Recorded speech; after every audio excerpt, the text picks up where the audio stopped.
also wanted to jump on here and talk to other developers, tabletop developers, game designers, whether it's games or film, um, and just something that I deal with constantly, and then something that happens in the development cycle if you're an artist. And it's not just artists, anything creative, right? Where you're not only doing a job, but you also have to keep that skill honed.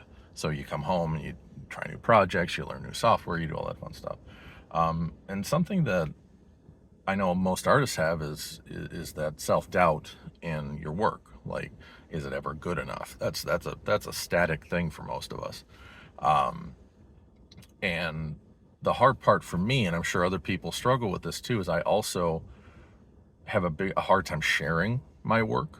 And it's, there's lots of, I can get into the psychology of it, my past and my youth and my career and the stuff that I'm not proud of or proud of.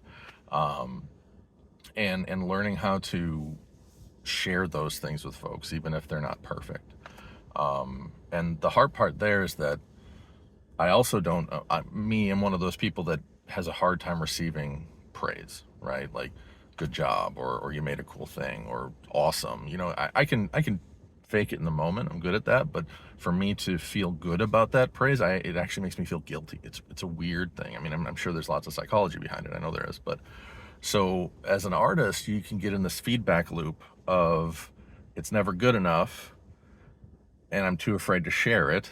But if I do share it and I get thanks, I feel bad. So now I got to go work again. It's just this horrible feedback loop of negativity. And I want folks to be aware of that when you get in it, and to stop yourself. It does not matter it matters how you feel about it, but put your product out there and work on it. I love working in something that I've always known and called a vertical slice, where we just stand up the bones of something right away and just iterate on it over and over again.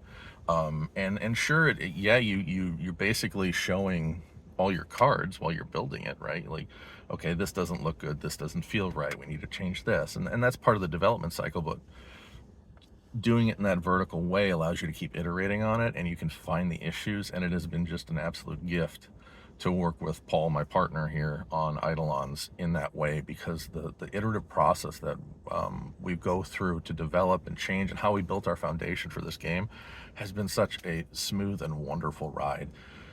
His background in writing, storytelling, and GMing, and my years in games, like, we kind of melded the two together and found just a really great balance that's almost got that dopamine loop in an ARPG. You're getting that new piece of loot, and it rolled the right way, and it's the right, level and all that fun stuff. And then we think we captured a pretty good version of that for a tabletop, and it's just been an absolute blast, especially the last couple of months with the changes we've made.